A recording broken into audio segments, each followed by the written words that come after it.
Welcome to the GOTO podcast. In this episode, Jaideep Bansal discusses how the Global Himalayan Expedition empowers the most remote communities on Earth by leveraging tourism as a driving force for development in a sustainable and scalable way. GOTO gathers the brightest minds in the software community to help developers tackle projects today, plan for tomorrow, and create for a better future.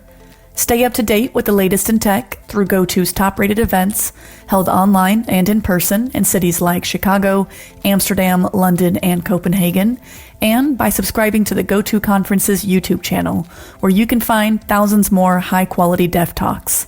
Learn more at gotopia.tech. Thanks for joining us today, Jaideep Bansal. Did I pronounce that right? Absolutely, and a pleasure to be meeting you again over a virtual conference after such a long time, Preben. I would like to give you the opportunity to present the work you're doing. But before handing it over to you, I'd like to build up, to set the scene a little bit, because I hope that each one of us, that we do our humble contribution to making the world a better place every day. But still, for some of us, it seems more visible than for others. And Jaideep, you have been at our conferences a few times. And I consider you part of the family. And part of the GOTO DNA too is that we would like to show to our audience, we would like our audience to be part of that family too, a big family that with the mindset that the world is way bigger than the four office walls, than the everyday at our little code camp. And with this cliffhanger, I would like to turn it over to you, Jaideep. Could you describe what is it that you're doing? Thank you so much, Preben, for the wonderful introduction. And I mean, before I talk about what I do, I think a huge congratulations to the GOTO team for keeping the spirit high, even though conferences are not possible during these tough times. But the idea of having unscripted chats with a diaspora of people across, and I've seen the channel and the kind of conversations that are happening. It's really great to see that you have kept the spirit alive of ultimately, it's about inspiring people, and people can be inspired either through physical conferences or, if physical conferences are not possible, through a virtual medium. And I think the idea of GOTO itself, when I look at when you were talking, what we do at GHE, that is my organization, the word GOTO kept coming into my mind. Essentially, you go to, if I break the word, you go to chase a dream. And for us, it's been going to and chasing a commitment to really empower the lives of the remotest communities of the people living on this planet. My organization, Global Himalayan Expedition, or GHE, it's a 8-year-old organization now. And we have been working in the remote regions of India, in the Himalayas and the northeast part of India, in the jungles of India, to bring energy access, to bring education, health, and livelihood opportunities to these communities. Some of these villages, we end up trekking for 3 to 4 days, crossing mountain passes at 15,000 feet. Or you end up walking into the jungles for days and days, crossing river streams and dense jungle forest to reach these communities. And the idea is to really empower these communities to come out of the poverty and to bring them access to technology that can really uplift them out into providing access to various basic necessities. I mean, the idea of creating dignity for the people to see the food that they eat at night without having to resort to burning candles and kerosene lamps, but having LED lights, having their own solar panels, having a solution where they are able to produce and consume their own energy. And that is really the future of electricity that we are deploying in these remote communities. And really happy to share that till date, we have been able to bring more than 150 villages with access to clean and renewable energy, and impacted the lives of 100,000 people across these remote regions. And in the process, we've been able to offset tons and tons of carbon emissions.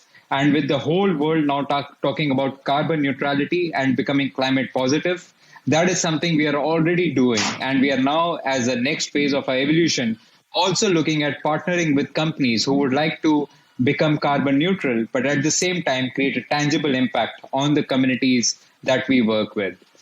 COVID really presented a challenge for us with the lockdowns, with our development work literally grinding to a halt. But within our team, what we have seen is that we always look at the glass half full. We saw COVID as a way of opportunity to also enter into the arena of healthcare facilities. And we saw in these remote communities, people do not have access to good quality healthcare. Even if they do get access, there is no electricity to run the equipments. Sometimes the babies get delivered under candlelights. When I had a little daughter 1 year back, that is what really, gave me an insight that what is childbirth all about? What is access to modern health facilities truly mean for these communities? And so we have now started solar powering health centers and also installing critical medical care equipment. And across the multiple regions, these health centers are also now becoming centers to distribute the COVID vaccine, which was not possible earlier because of lack of cold storage facilities. And so what we have seen is a single intervention can have multifold impact, provided we understand what kind of impact we want to bring to these communities and how can that really empower the people. Technology is a great enabler.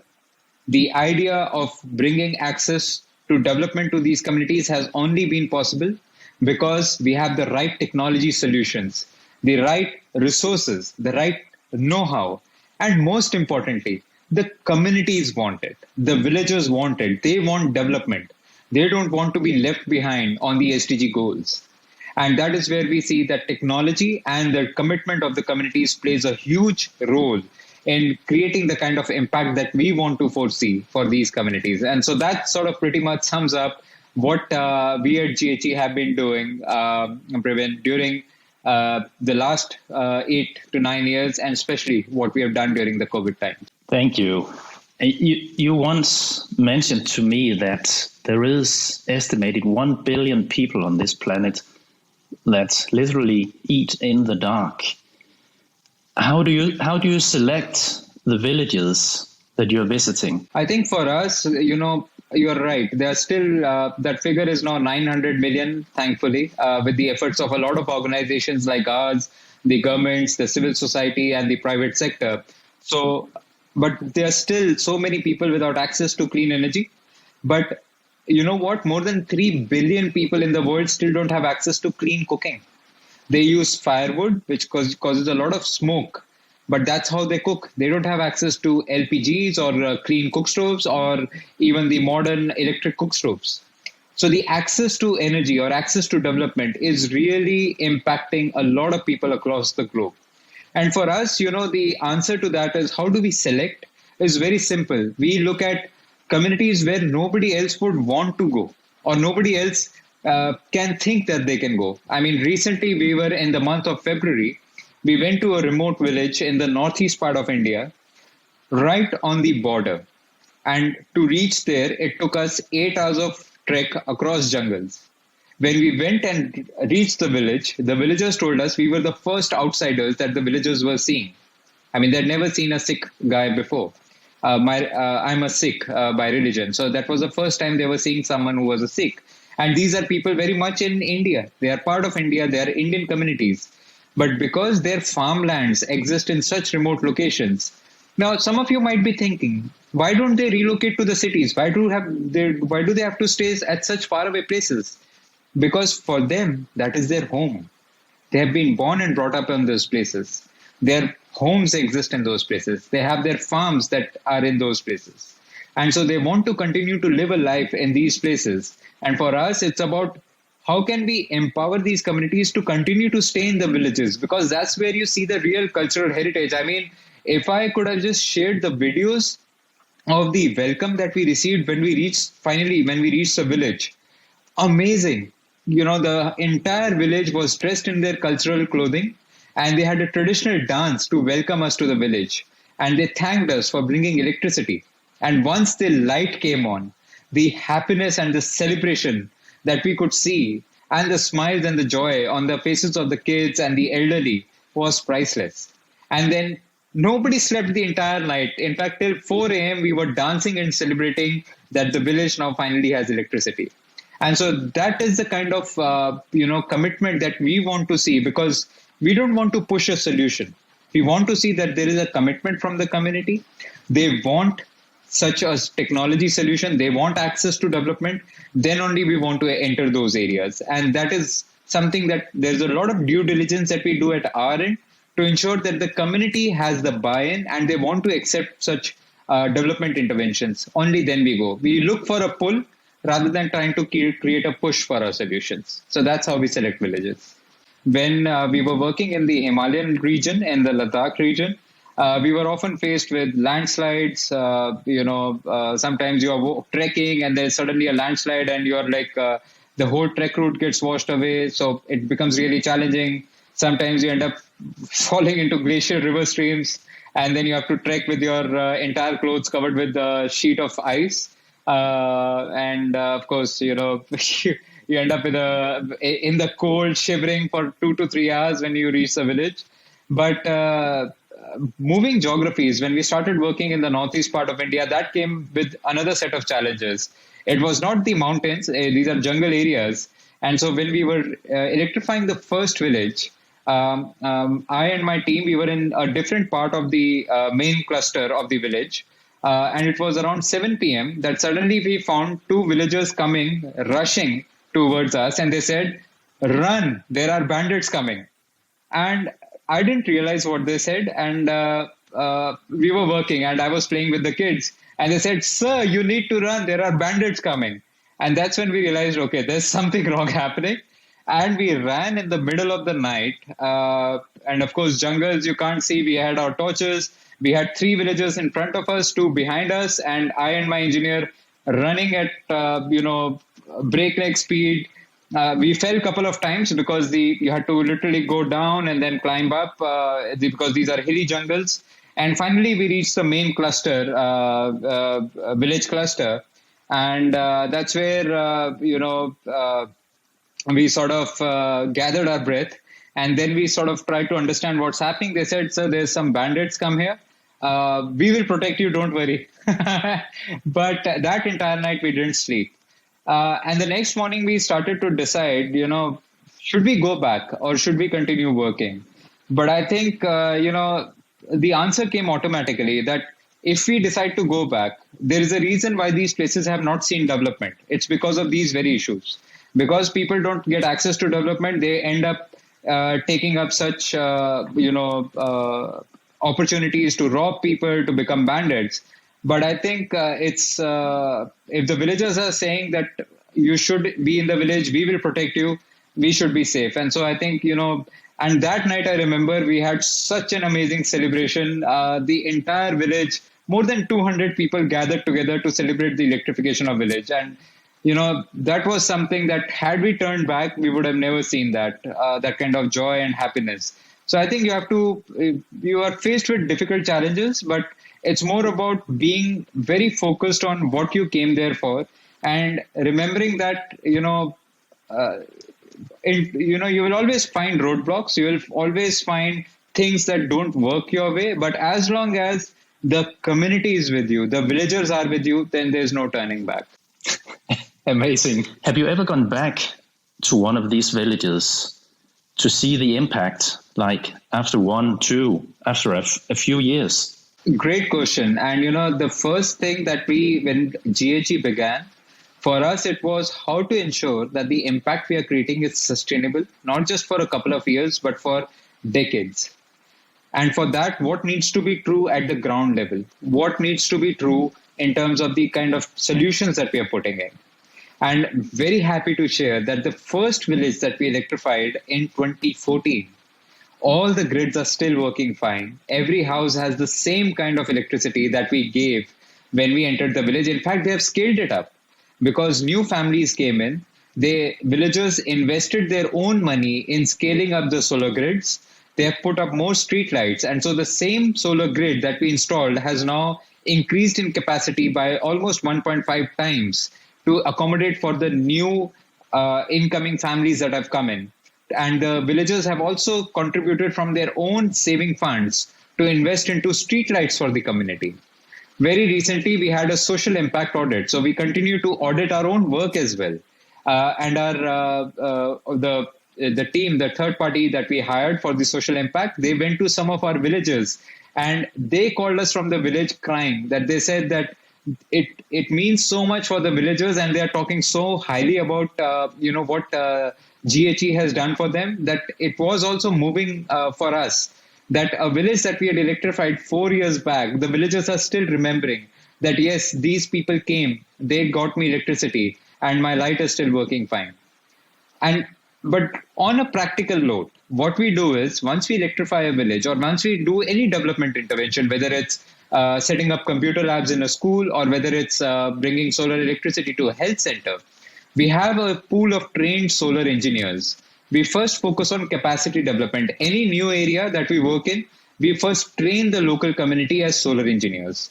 Once we have this pool of trained solar engineers, then we work on development intervention so that if there is any maintenance, any troubleshooting that is required, it can be done at the local level. They don't have to call me or someone else in my team. We have a pool of trained engineers. We have a service center that we open up in these places. And if anything goes bad, the engineers can immediately do the repair and maintenance. And if there is anything that the villagers want to invest in scaling up, they can do it through the service center. So it's as hyper-local a model that we create to ensure that the sustainability of the grids is maintained. But also, if people want to scale up, if they want to move up the energy access ladder, they can do that. If tomorrow someone wants to buy a television, they can do that. If tomorrow someone wants to buy a mixer grinder, they can do that. And you mentioned that you're bringing internet access out into these villages too. How does that happen?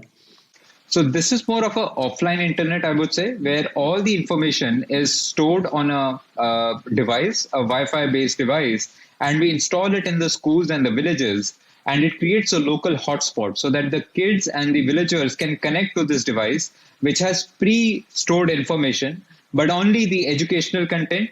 So for the kids, it's all their curriculum is digitized and put in terms of interactive videos so that they can enhance their learning. They get to learn more about the experiential learning tools. How do you upcycle waste? How do you ensure that, what does solar energy do? So that they also learn, and it opens up their minds and ideas to, what are the possibilities that exist, which is otherwise not possible through the limited knowledge that they receive with the limited amount of information that the teachers also have here.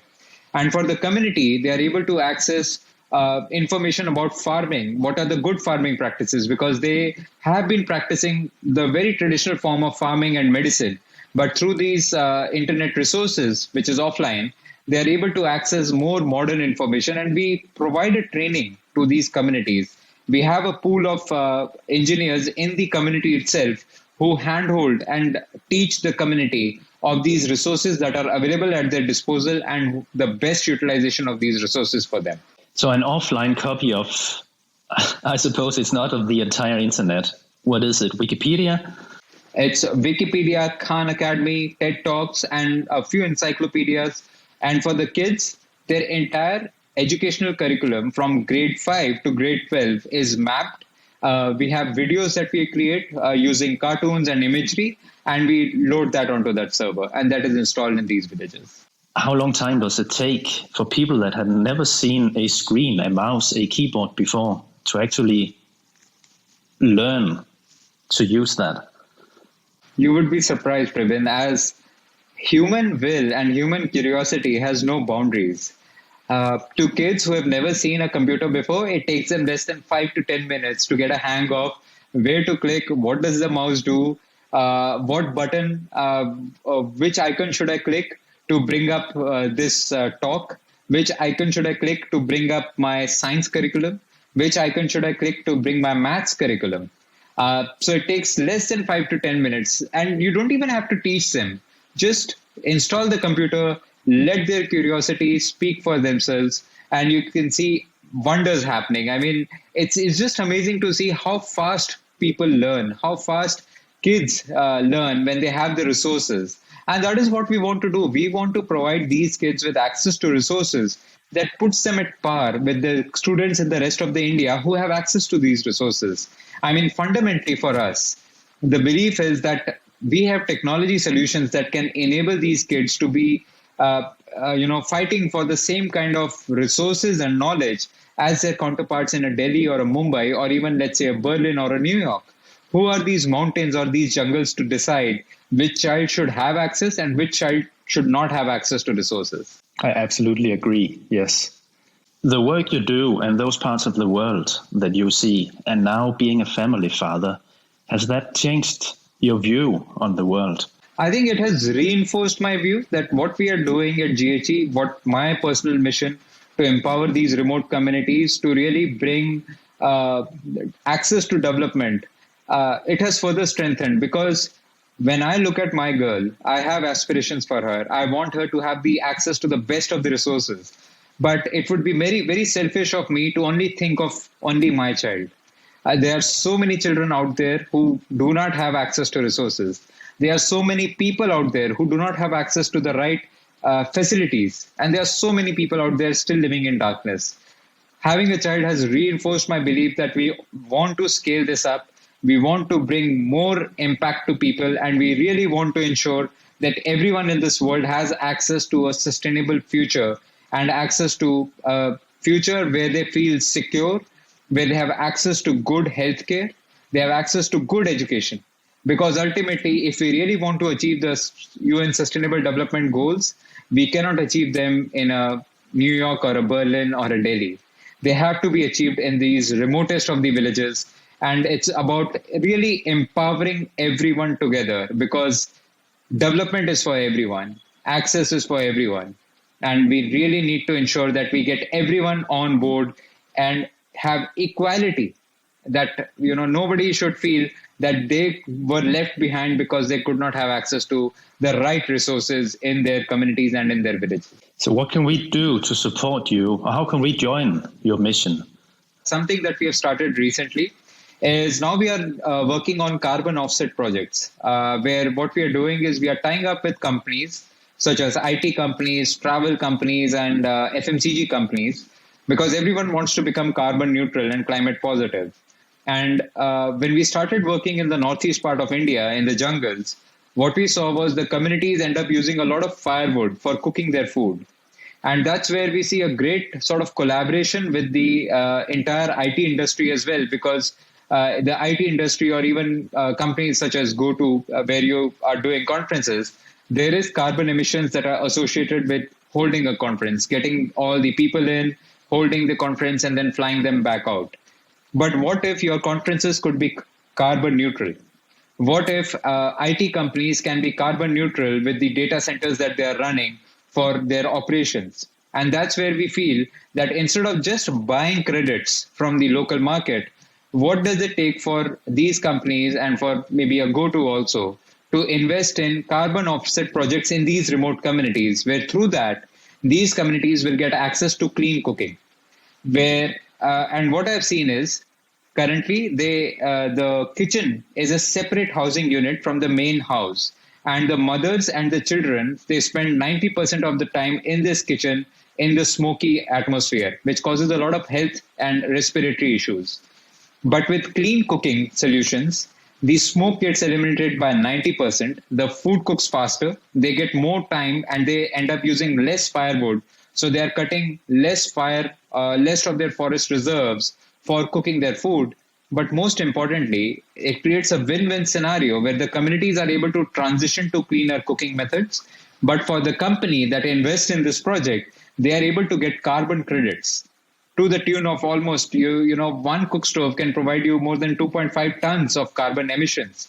So let's say if you do 10,000 cook stoves, that 25,000 tons of carbon emissions on an annual basis for a period of 5 years, which comes to more than 120,000 tons. And so those are the kind of projects that we are really looking to find partners to collaborate with, who would want to advance their sustainability goals, become carbon neutral, but by not just buying credits of the market, but by actually investing in clean energy solutions for these remote communities back here.